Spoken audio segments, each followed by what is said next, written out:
푸른 사자 완인이 이현 장편 동화 오윤화 그림.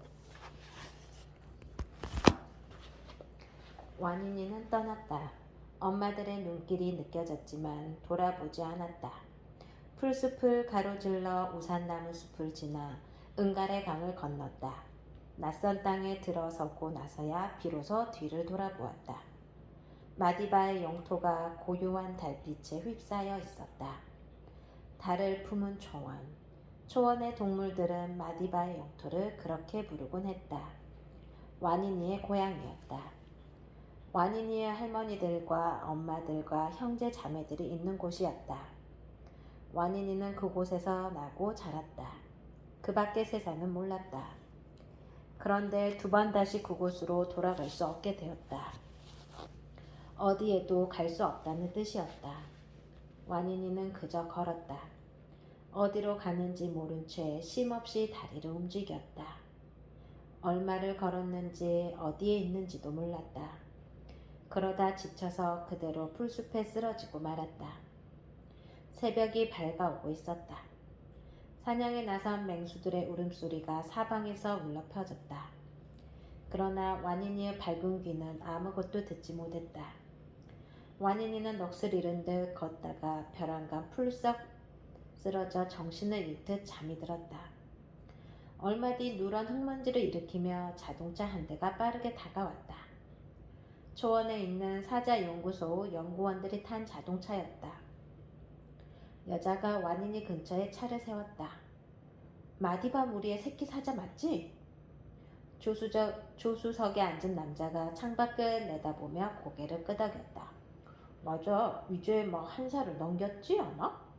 그런데 왜 여기 혼자 쓰러져 있지? 여긴 마디바 영토도 아닌데. 그들은 초원의 사자들에 대해 훤히 알고 있었다. 몇몇 사자들에게는 위치 추적기를 채워두기도 했는데 마디바도 그중 하나였다. 귀를 잃었나? 남자가 고개를 갸웃거렸다. 여자도 의아해하는 얼굴이었다. 글쎄, 아무튼 지난밤 마디바 무리에서 무슨 일이 있었던 모양이야. 한 아이는 심하게 다치고 한 아이는 엉뚱한 곳에 쓰러져 있고. 그때 뒷자리에서 10살 남직한 소년과 소녀가 앞으로 고개를 불쑥 내밀었다. 여자의 조카들이 여름방학을 맞아 여행 와 있었다. 소녀가 완인이를 바라보며 물었다. 도와주면 안 돼요? 남자와 여자가 곤란해하는 표정으로 마주 보았다. 남자가 소녀를 돌아보았다. 그건 안 돼. 사람 때문에 다치는 경우가 아니라면 초원의 일에는 끼어들지 않는 게 원칙이야. 초원에는 초원의 법이 있거든. 사람 때문에 다치는 일도 있어요? 여기는 야생동물 보호구역이라면서요. 밀렵꾼들이 있어. 사자나 표범의 가죽, 그리고 코끼리의 상아나 코뿔소의 풀이 아주 비싼 값에 팔리거든. 그래서 몰래 사냥을 하는 나쁜 사람들이 덜어 있지. 막으려고 애쓰고 있지만 쉽지 않아. 초원이 워낙 넓어서 말이야. 남자가 말을 끝내기도 전에 소년이 두 팔을 크게 벌리며 과장되게 하품했다. 아, 졸려. 이만 리조트로 돌아가요. 하나도 재미없어. 사자가 사냥하는 모습을 본다기에 새벽에 일어난 건데 뭐예요? 고작 다치고 병든 사자들이라니. 참. 오빠는 어쩌면 그렇게 인정머리가 없어. 쓰러져 있는 사자들이 불쌍하지도 않아? 그것도 어린 사자들인데. 웃기네. 사자가 징그럽다고 싫다며? 갑자기 웬 착한 척? 소녀는 소년을 흘겨보며 다시 창밖으로 눈을 돌렸다. 아침 햇살이 완인이를 뜨겁게 내리쬐고 있었다. 길가의 풀숲에는 그늘 한 조각이 없었다. 저 아이는 죽게 될까요? 소녀가 목소리를 낮추어 물었다. 여자와 남자가 동시에 무거운 한숨을 쉬었다. 여자가 완인이를 계속 보는 채로 말했다. 그거야 아무도 모르지. 초원의 그 누구도 쉽게 목숨을 내놓진 않아. 쉽게 살아남을 수도 없고. 아무튼 저 아이는 지금 사자에게 있어 가장 무거운 벌을 받고 있어. 벌이라는 말에 소년과 소녀가 긴장된 표정을 지었다. 소년이 완인이에게 눈을 돌리며 물었다. 가장 무거운 벌이 뭔데요? 혼자가 되는 벌. 여자가 그렇게 말하며 다시 차를 몰았다. 자동차는 먼지 구름을 일으키며 빠르게 멀어져 갔다. 곧 먼지 구름마저 사라졌다. 완인이는 정말로 혼자가 되었다. 제6장 미친 사자들이 돌아다니고 있어. 캉! 완인이 눈꺼풀이 딸싹거렸다. 재채기가 잇따라 몇 번이나 터져 나왔다. 완인이는 코를 움찔거렸다. 힘들게 눈을 떴다. 눈앞이 뿌옇게 흐렸다. 갓 태어났을 때처럼 모든 게 흐릿하게 보였다. 그러다 차츰 시야가 밝아졌다. 마른 풀잎도 보이고 풀잎 사이를 황토길도 보였다. 인간들이 풍기는 매캐한 냄새도 느껴졌다. 인간의 길이구나. 그 사실을 깨닫자 가만히 있을 수가 없었다. 완인이는 인간의 길과 반대 방향으로 움직였다. 제대로 일어서지도 못하고 풀숲에 배를 댄 채 엎드려 간신히 조금 기어갔다. 쿵! 다시 재채기가 나왔다. 마른 풀이 입속을 파고들었다. 완인이는 저도 모르게 입을 우물거렸다. 살아있었다. 살아서 입안에 든 뭔가를 씹고 있었다. 무얼 먹는지도 모른 채 풀숲에 배를 대고 기어가며 닥치는 대로 씹고 삼키고 씹고 삼켰다. 그러다 문득 시원한 느낌이 들었다. 완인이는 눈을 조금 들어 보았다. 나무 그늘이었다. 툭! 소세지 나무 열매가 떨어졌다. 하늘에서 내려준 선물 같았다. 완인이는 열매를 허겁지겁 먹기 시작했다. 그나마 열매에는 물기가 있어서 풀잎보다 나았다. 사자도 이따금 풀을 먹는다. 너무 배가 고플 때, 그리고 속에 탈이 났을 때. 완인이는 지금까지 풀도 열매도 먹어본 적 없었다. 그럴 만큼 굶주린 적도 속에 탈이 난 적도 없었다. 그런데 처음으로 풀과 열매를 잇따라 먹게 되었다. 생각보다 훨씬 역겨운 맛이었다. 풀과 열매가 입에 들어가자 더 배가 고팠다. 신선한 고기가 먹고 싶어서 뱃속이 요동쳤다. 코끼리 한 마리도 통째로 씹어 먹을 수 있을 것 같았다. 저 사자 꼬락서니 좀 보라지. 하하하하. 나무 위에서 귀청을 뒤흔들듯 요란한 웃음소리가 터져 나왔다. 웃음소리에 놀란 듯 소세지 나무 열매가 후두둑 비처럼 쏟아져 내렸다. 완인이는 깜짝 놀라 두 앞발로 머리를 감싸며 바닥에 엎드렸다. 허허허, 그렇게 무서우면 아주 땅을 파고 들어가지 그래. 굶주린 사자만큼 좋은 구경거리가 또 있을까? 히히히히. 고기를 먹는 족속은 결국 저런 꼴이 되는 법이지. 헐떡거리며 먹이를 쫓아다니다가 지쳐 쓰러져 쫄쫄 굶어 죽는 거야. 완인이는 엎드린 채 눈을 들어 위를 봤다. 소세지 나무 가지마다 사바나 원숭이가 열매처럼 주렁주렁 열려 있었다. 원숭이들은 나무 위에서 산다. 원숭이 고기는 하이에나 고기만큼 맛없기로 유명하다. 그래서 사자들은 굶어 죽을 지경이 아니라면 원숭이를 사냥하지 않는다. 그런데도 원숭이들은 사자를 원수처럼 여기며 틈만 나면 사자를 저주한다.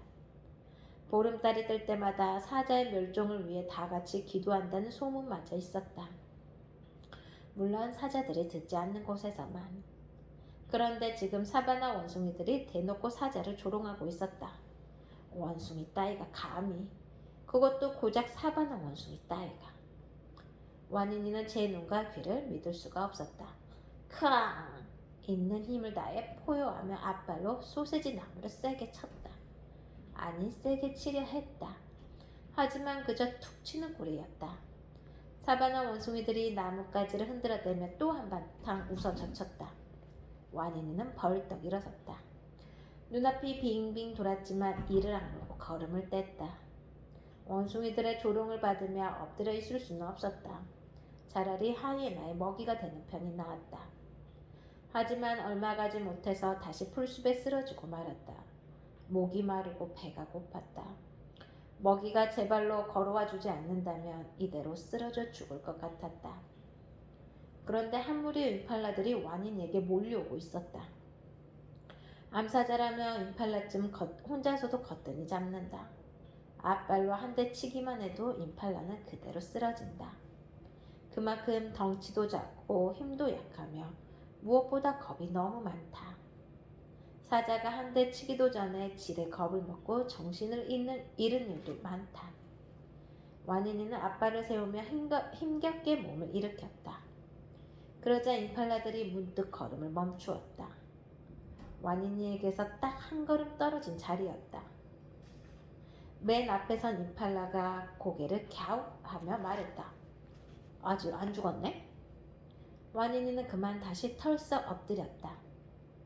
임팔라들은 줄 맞추어 춤이라도 추듯 폴짝폴짝 뛰며 와니니의 주위를 돌기 시작했다. 정말 사자네? 그러게 사자야. 굶주린 사자. 이제 곧 죽겠지? 그럼 사자고기는 누구 차지가 될까? 아까부터 흰 허머리 독수리가 하늘을 맴돌고 있어. 와니니는 온몸에 털이 쭉 펴섰다. 과연 바로 머리 위에서 독수리 2마리가 날고 있었다. 아기를 뵌 치타는 또 어떻고? 잠박이 하이에나 수컷 1마리도 어슬렁대고 있어. 임팔라들은 저마다 의견을 내놓기 바빴다. 산만한 성격답게 한시도 가만히 있지 못했다. 입으로도 쉴 새 없이 떠들었다. 풀 한 번 뜯고 폴짝 뛰고 한마디 하고 풀 한 번 뜯고 폴짝 뛰고 또 한마디 하고 눈앞의 사자를 조금도 무서워하지 않았다. 아니 와니니를 사자로 여기지 않는 듯 했다. 그러다 갑자기 흥미를 잃었는지 갑자기 줄져 폴짝폴짝 멀어져 갔다. 와니니는 바위 너구리 굴에라도 숨고 싶은 심정이었다. 원숭이에게 조롱당하고 임팔라에게 무시당하는 사자라니 사자도 아니었다. 사자라고 불릴 자격도 없었다. 그때 누군가의 목소리가 들려왔다. 의바 사자! 사자 소리에 와니니는 무턱대고 반가운 마음이 들었다. 대체 누가 그런 고마운 소리를 하나 싶어 주위를 둘러보았다. 바로 앞에서 시커멓고 둥근 뭔가가 구린 냄새를 풍기고 있었다.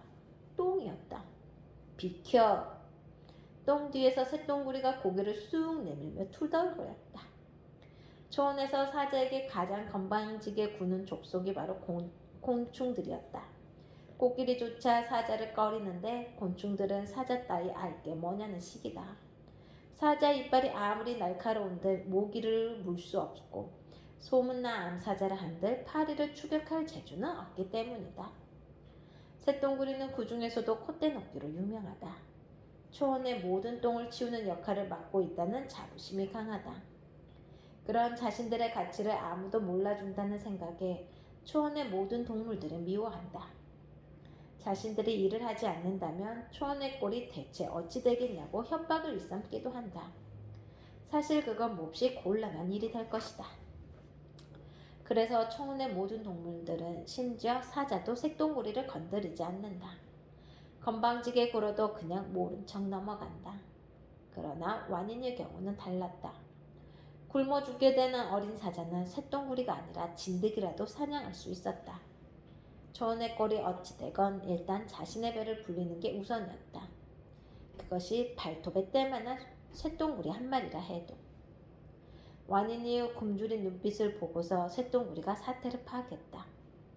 코끼리 똥 뒤에 몸을 숨기고 눈만 빼꼼 내민 채 갑자기 친절한 말투를 꾸며냈다. 이러지 말라고.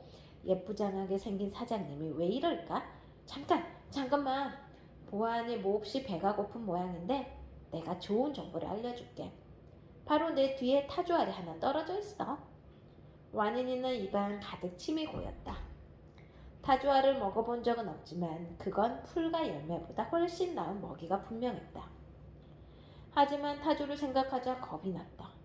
전에는 그저 웃기게 생긴 새라고 생각했는데 외톨이가 되고 보니 타조가 무섭게 느껴졌다.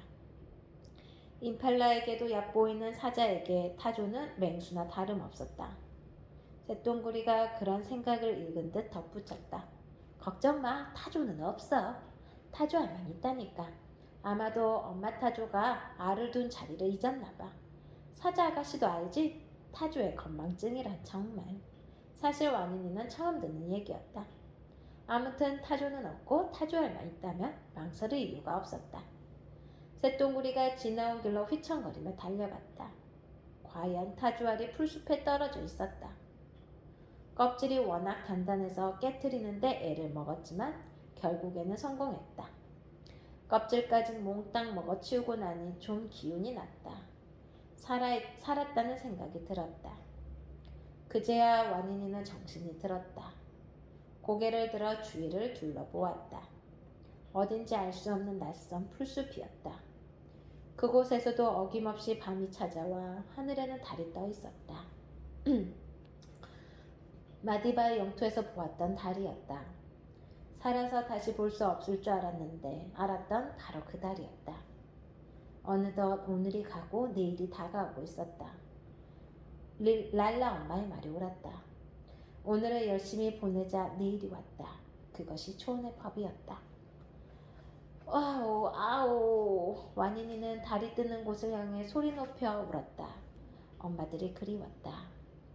마디바의 영토가 너무도 그리웠다. 멀리서 냄새라도 맡고 싶었다.